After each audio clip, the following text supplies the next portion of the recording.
What's up, you guys, and welcome back to a brand new season of the Kingdom Culture podcast, where we are helping God's people to keep the course in an opposing world. This season of Kingdom Culture is called Women of the Word.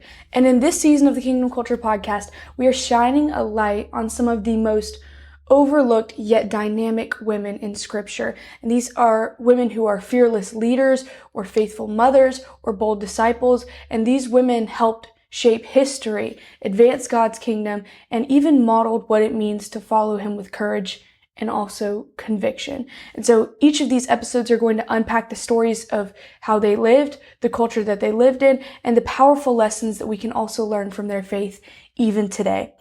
And so I'm super excited for this season to get to dive into some women whose lives changed the course of history, some dynamic women in Scripture who were disciples of Jesus and His Word and what He taught. So I'm super excited to talk about these women. And the first woman that we are going to talk about in this series for today's episode is Abigail. And we find Abigail's story in 1 Samuel 25. So we're going to go ahead and just start there in 1 Samuel 25, and we'll split this up. We'll do some reading, and then we'll do some explaining to make sure that we get what's really happening in the story. So in 1 Samuel 25, it says, "Now Samuel died, and all Israel assembled and mourned for him, and they buried him at his home in Ramah. Then David moved down into the desert of Paran.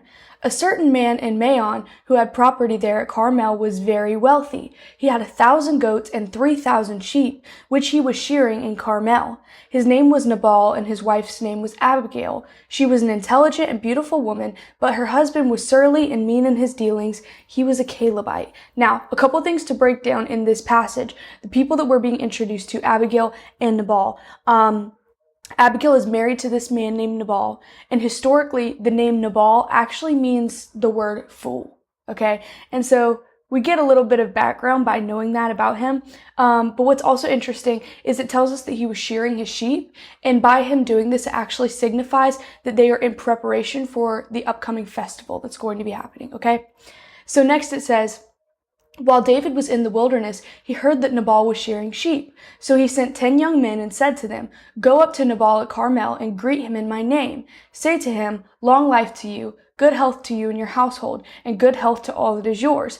Now I hear that it is sheep shearing time. When your shepherds were with us, we did not mistreat them, and the whole time they were at Carmel, nothing of theirs was missing. Ask your own servants, and they will tell you. Therefore be favorable toward my men, since we come at festive time. Please give your servants and your son David whatever you can find for them.' And so when David's men arrived, they gave Nabal this message in David's name. Then they waited." So we see here, David commands his men to go and to ask Nabal for a favor, but he also commands them to show respect to Nabal, which is in accordance with social norms, but also for David to maybe gain a little bit of favor in Nabal's eyes in the way that they are communicating. And so then they ask for a gift of food so that they might be able to take part in and enjoy the feast. And again, their use of this deferential language shows respect, and David is hoping to gain Nabal's favor by using such language. And so now we're going to check out Nabal's reply and what he says in response to David's servants. So it says, "Nabal answered David's servants, 'Who is David? Who is this son of Jesse? Many servants are breaking away from their masters these days. Why should I break my bread and water and the meat I have slaughtered for my shears and give it to men coming from who knows where?'" Now there's some really interesting stuff here. Number one, he says, "Who is David?" Right? If I have done right by you and I have respected you and even made sure that the people I'm sending are hyping you up in their communication with you, and your response is, "Who is that?" or "Who is David?" I'd probably be a little bit pressed. Okay, but then this is something that's also interesting historically. He says many servants are breaking away from their masters these days. What he's doing here in saying that is he's actually equating David with a runaway slave. And like, David's going to be the king, right? He's equating David with a runaway slave. That's the level that he's placing him on. So there's like contextually now, maybe we don't understand as much, but Samuel is very much throwing shade at David in his response, okay? And so what does David do in response to this? Let's check this out. It says in verse 12, "David's men turned around and went back. When they arrived, they reported every word. David said to his men, 'Each strap on your sword.' And they did, and David strapped on his as well. About 400 men went up with David, while 200 stayed with his supplies." And so David obviously was not playing and took some offense to Nabal's response and what he had to say. And he's actually so upset that he tells 400 of his men to get strapped up with their swords and heads towards Nabal. What happens next? It says, one of the servants told Abigail, Nabal's wife, David sent messengers from the wilderness to give our master his greetings, but he hurled insults at them. Yet these men were very good to us. They did not mistreat us, and the whole time we were out in the field near them, nothing was missing. Night and day they were a wall around us the whole time we were herding our sheep near them. Now, think it over and see what you can do, because disaster is hanging over our master and his whole household. He is such a wicked man that no one can talk to him. So they're so upset and worried about this because they don't even think they can talk to Nabal because he's foolish, right? So they go to his wife and they're like, listen, this was not a good conversation. This did not go over well. This is messy. We need your help. We got to get something figured out because disaster is going to come on this household, okay? And so it says, Abigail acted quickly. She took 200 loaves of bread, 2 skins of wine, 5 dressed sheep, 5 seahs of roasted grain, 100 cakes of raisins, and 200 cakes of pressed figs, and loaded them on donkeys.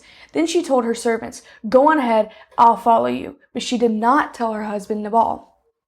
As she came riding her donkey into a mountain ravine, there was David and his men descending toward her, and she met them. David had just said, it's been useless, all my watching over this fellow's property in the wilderness, so that nothing was missing. He has paid me back evil for good. May God deal with David, be it ever so severely, if by morning I leave alive 1 male of all who belong to him.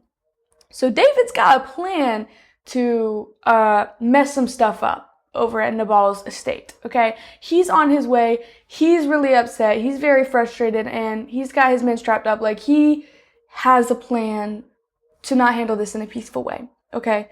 So it says, when Abigail saw David, she quickly got off her donkey and bowed down before David with her face on the ground. She fell at his feet and said, pardon your servant, my lord, and let me speak to you. Hear what your servant has to say. Please pay no attention, my lord, to that wicked man Nabal. He is just like his name. His name means fool, and folly goes with him. And as for me, your servant, I did not see the men my lord sent. And now, my lord, as surely as the Lord your God lives, and as you live, since the Lord has kept you from bloodshed, and from avenging yourself with your own hands, may your enemies and all who are intent on harming my lord be like Nabal. Now, this is something that's interesting. She talks about bloodshed, and she uses a word, also in this passage, they use a word called blood guilt, right? And so what she's saying when she says, has kept you from bloodshed and avenging yourself with your own hands, she's trying to remind and insinuate to David, you have a calling, you're going to be a leader. Don't hurt yourself, don't hurt your future by doing something ignorant now, by having this blood guilt, having this blood on your conscience, this guilt on your conscience of killing these people for something that I intend to fix, right? And so she says, and let this gift which your servant has brought to my Lord be given to the men who follow you. And so something that is interesting that we see here is that Abigail did not have to place herself in the middle of conflict because of the actions of Nabal, right? Women were not seen as highly valuable members of society, right? Women were not as important, right? And so Abigail did not have to insert herself in order to try to fix this conflict, but she does. And so it continues on, please forgive your servant's presumption. The Lord your God will certainly make a lasting dynasty for my Lord, because you fight the Lord's battles, and no wrongdoing will be found in you as long as you live. Even though someone is pursuing to take your life, the life of my Lord will be bound securely in the bundle of the living by the Lord your God. But the lives of your enemies he will hurl away as from the pocket of a sling. When the Lord has fulfilled for my Lord every good thing he promised concerning him, and he has appointed him ruler over Israel, my Lord will not have on his conscience the staggering burden of needless bloodshed, or of having avenged himself. And when the Lord your God has brought my Lord success, remember your servant. Now, she does a couple of things here that are significant in the way that she's approaching this conversation. Number 1, she says, the lives of your enemies he will hurl away as from the pocket of a sling. This is a reminder. This takes us back to when David defeated Goliath using his sling, using the rock in his sling, right? And she's alluding back to that. Your enemies will be defeated in this way. You've already done this, right? And then she also says, don't have on your conscience a burden of needless bloodshed or of having avenged yourself, because God is going to bring you to success, right? Don't let God bring you to success while having this on your conscience, that you did something that was needless and bringing a blood guilt on yourself that you didn't have to, right? And then she also says, when the Lord your God has brought you success, remember your servant. And so she anticipates that he is going to do the right thing. He's going to be rewarded for doing the right thing. And so she requests that in that reward that he remember her. Okay. So next it says, David said to Abigail, "Praise be to the Lord, the God of Israel, who has sent you today to meet me. May you be blessed for your good judgment and for keeping me from bloodshed this day and from avenging myself with my own hands. Otherwise, as surely as the Lord, the God of Israel lives, who has kept me from harming you, if you had not come quickly to meet me, not one male belonging to Nabal would have been left alive at daybreak." Then David accepted from her hand what she had brought him and said, "Go home in peace. I have heard your words and granted your request."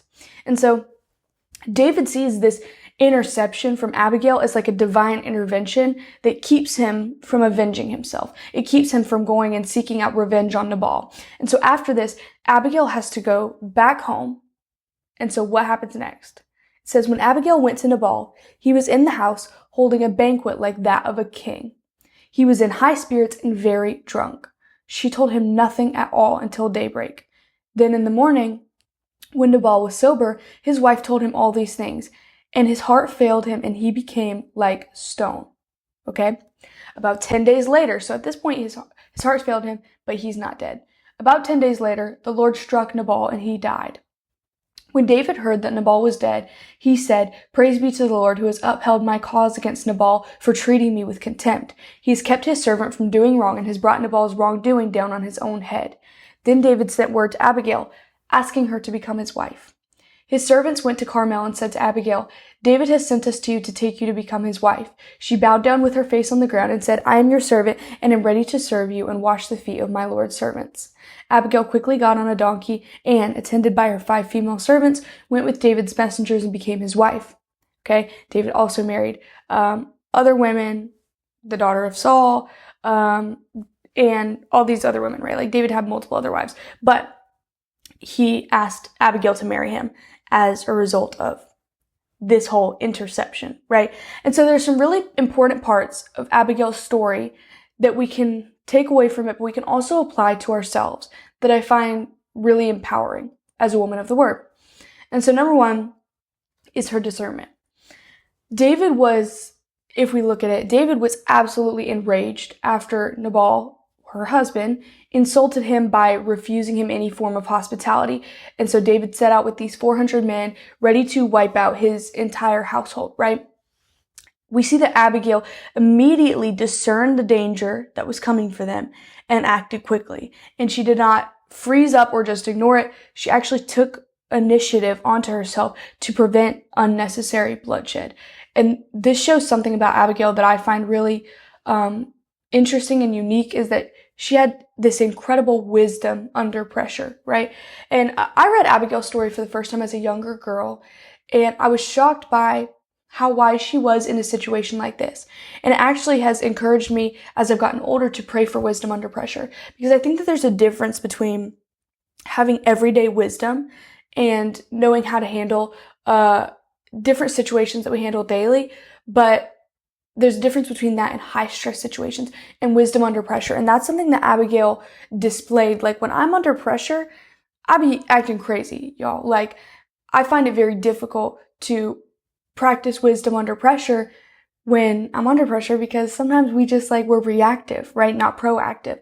And that's something that Abigail did not carry that trait. She was not reactive in this situation. She could have just run around panicking. She was proactive, immediately started finding solutions that were wise in the situation that they were in.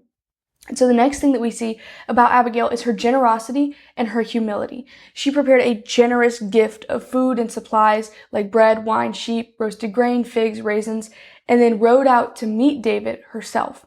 She didn't respond to David with pride or even defensiveness, but with peace and with generosity. And so her response to conflict, in contrast to how we handle conflict, I'm sure to many of you and to me, is staggering, right?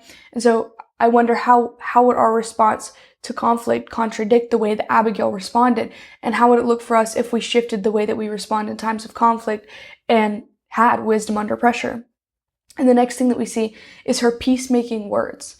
Abigail spoke with tact and boldness in this conversation, and she reminded David of his calling and God's promises over his life. And she essentially said to him, like, don't let this rash act of vengeance stain your future kingship, right? Don't shed innocent blood. Let God fight your battles for you, because justice and vengeance belongs to God, right? Like, justice is the Lord's. It's not ours to avenge. And so she appealed to David on his destiny and his faith, not just his emotions. And that shift saved people's lives, right? She didn't appeal to him just on the basis of how he felt, but also what he knew and what he had faith in. And so, I mean, how often do we, speaking out of emotion, say things that we don't even mean or don't even believe? But if we intentionally spoke with words that were hoping for a peaceful outcome, how could that change? Just like Abigail. And the next thing that we see is God's vindication over Abigail's life. And because of Abigail's wisdom, David blessed her, saying that she kept him from blood guilt. And later God struck Nabal, and David even took Abigail as his wife, elevating her status and honoring her courage and the woman that she was. And so we see that God will vindicate us when we are obedient to him. And I know this is true because we see all throughout scripture, when we are obedient to God and do what God has for us and do what God has commanded us, he blesses us and he vindicates us in those situations. And so Abigail's story shows us that sometimes the quiet wisdom of a peacemaker is stronger than the sword. Sometimes it is wiser to go about things in a calm, a collected way. Actually, all of the time, it is wiser to do that, intending a peaceful outcome, rather than going into things in a reactive way that is not going to have a godly outcome. And so Abigail's story is just one that really shifted my perspective as a young Christian. And I knew that I wanted to talk about her on this season while talking about women of the word who changed history with their actions and with their obedience. And so I hope that this episode was insightful to you guys, that it helped you to know women of the word a little bit better, but it also gave you some insights in how to be a woman of the word. And so if you guys would like to stay connected to the podcast, make sure that you're following this channel. Make sure that you're following the Renew Network on Instagram, as well as the Kingdom Culture podcast, to stay tuned in. And I will see you next week with week 2 of Women of the Word.